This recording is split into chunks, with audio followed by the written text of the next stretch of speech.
所以美国在阿库斯联盟能发挥作用之前，恐怕就要面对北约阵营的分裂。这种分裂带来的后果，现在可能还无法精确的预测，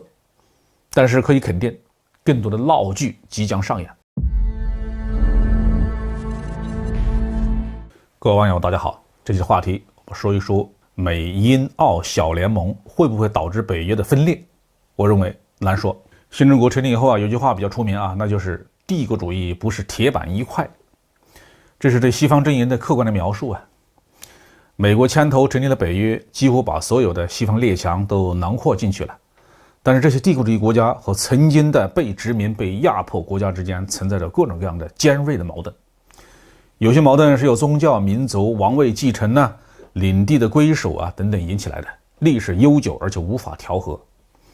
在过去的几十年里面，美国用冷战、反恐等理由强行压下了矛盾的爆发。但是这一次，美英澳三国联盟的成立以及澳大利亚撕毁法国潜艇的合同，将西方内部的矛盾再一次呈现到全世界面前。过去美国虽然蛮横无理，但是多多少少他要顾及一下西方老大的脸面。特朗普上台以后，彻底的撕掉了假面具，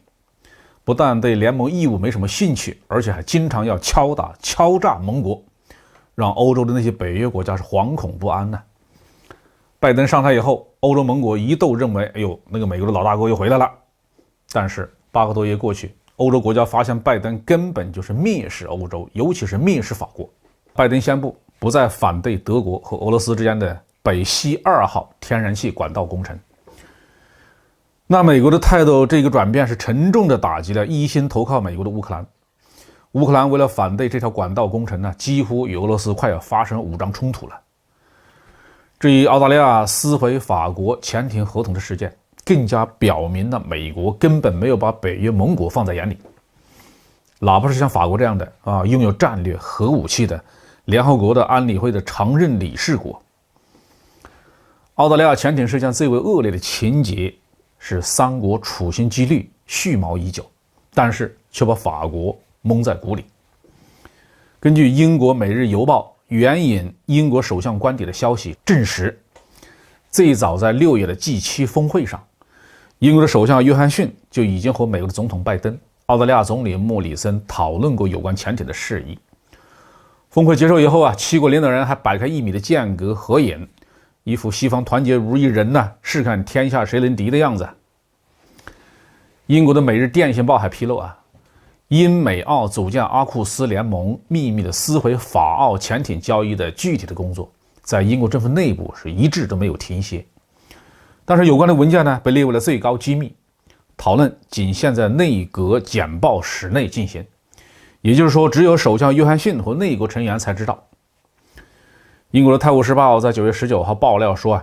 核潜艇的协议是唐宁街10号最大的秘密。整个英国只有10个人知道自己将与美国和澳大利亚站在一起，在印太地区对抗中国。这件事对法国政府造成的羞辱和伤害恐怕是前所未有的。纽约时报指出自从1778年法国和美国结成长期联盟以来，法国首次用这种直接的方式召回大使。即便在特朗普政府时期，欧美关系也从没有恶化到召回一名欧洲国家大使的地步。不过英国媒体就说法国人这是活该。当英国决定脱离欧盟之后，双方举行脱欧谈判期间，法国政府可没有给英国人好脸色，在每个问题上都采取强硬立场，试图惩罚英国的脱欧。美国如此践踏盟友关系，将不可避免地影响到北约与中国的关系。法国国防部长帕利抱怨说美国人在面临印度洋太平洋地区前所未有的挑战之际，竟然会得罪盟友，所以法国未必会加入美国的反华大合唱了。实际上就在6月的北约峰会上，马克龙就说北约是一个关注北大西洋的组织，中国与北大西洋关系不大。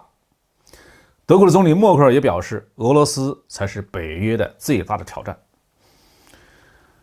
北约不能简单的去反对中国，所以美国在阿库斯联盟能发挥作用之前，恐怕就要面对北约阵营的分裂。这种分裂带来的后果，现在可能还无法精确的预测，但是可以肯定，更多的闹剧即将上演。那作为中国人呢，我们最好也准备点西瓜，看戏的机会应该不会太少。好，这句话就说到这里。